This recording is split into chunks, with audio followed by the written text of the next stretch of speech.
China is against the Philippines' plan to build a permanent structure in Ayungin Shoal. The Philippines Congress has reportedly allocated funding for the construction of a permanent structure at the site. Isang nakakabahala na mga pangyayari na habang lumalala ang agresyon ng China sa pangalawang Thomas Shoal o Ayungin Shoal sa Pilipinas, na ito ay located sa South China Sea o sa West Philippine Sea sa Pilipinas. Inuulat na naglaan ang Kongreso ng Pilipinas ng pondo para sa pagpapatayo ng permanenteng istruktura sa lugar.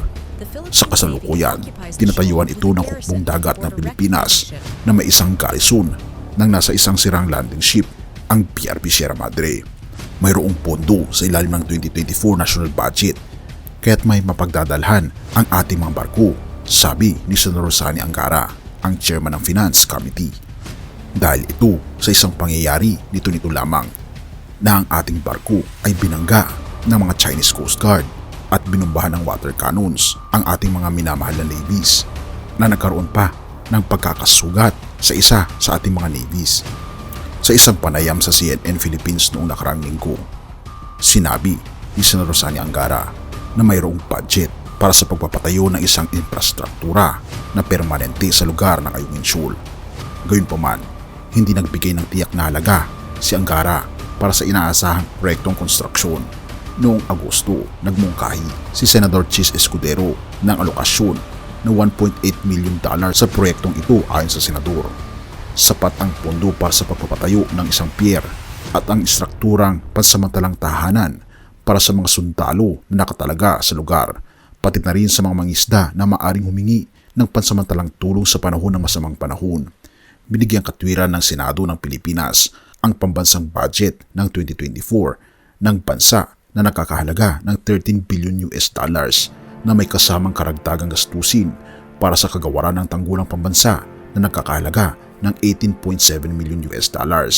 Ang hukbong dagat ng Pilipinas ay binigyan ng pinakamalaking bahagi ng karagdagang budget sa depensa na umaabot sa $110 million. Ang Coast Guard ay makakakuha ng $50 million habang ang National Intelligence Coordinating Agency ay makakakuha ng $17 million at may karagdagang $8 million para sa kagawaran ng kabaligiran at likas na yaman.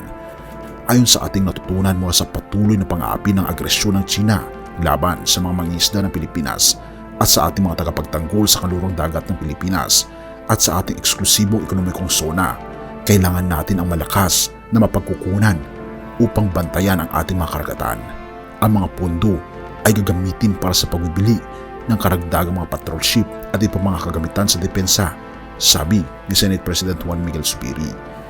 Ang agresyon ng China sa South China Sea ay umabot sa bagong mataas noong 2023, kung saan ang Pilipinas ay naging pangunahing sentro ng tensyon sa karagatan. Ito ay humahantong sa mas pinaigting na pagpapatrolya at mas mapanlamang asa mula sa Philippine Coast Guard at Navy.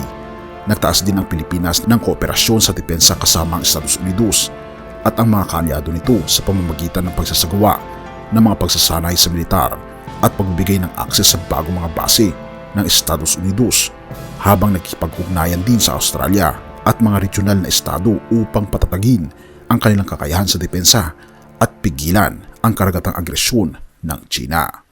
Mga Hebreo 10 verse 25, huwag nating kaliligtaan ang pagdalo sa ating mga pagtitipon gaya ng nakasanayan ng iba. Sa halip, palakasin natin ang loob ng isa't isa, lalo na ngayong nakikita nating malapit na ang araw ng Panginoon.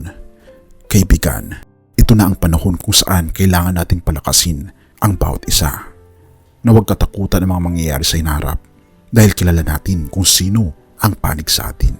Nawa ay magpasakop tayo sa panig ng ating Panginoong Diyos upang tayo ay maligtas at sampalatayanan natin ang kanyang mga pangako na hindi niya tayo pababayaan magpakailanpaman. Purihin ang ating Panginoong Diyos at salamat kaibigan sa iyong panonood. Tayo manalangin. Ama naming banal, mga Panginoon naming Diyos, ang aming mundo ay paparating na sa kanyang kakilakilabot na estado. Ngunit naniniwala kami, Panginoon, na kayo po ang nakakaalam ng hinaharap. Ipagtatanggol niyo ang inyong mga bayan, lalong higit ang mga anak po ninyong nananampalataya sa inyo at ang inyong mga anak na nagpasakop ng lubusan sa inyo. Panginoon, nandito po kami. Ipinapasakop po namin ngayon at isinusurrender po namin ngayon ang aming mga puso at ang aming mga kasalanan. Patawarin po kami, Panginoon, At nawa po'y ang iyo pong banal na Espiritu ang siyang mamuhay at manatili sa aming mga puso mula ngayon at magpakailanpaman. Purihin ka, o aming Panginoong Diyos, at salamat sa pagdinig ng aming mga panalangin, at patawarin po kami sa lahat ng aming pagkukulang at pagkakasala, sapagkat ito aming samutiling sa matamis na pangalan ng aming Panginoong Hesus. Amen.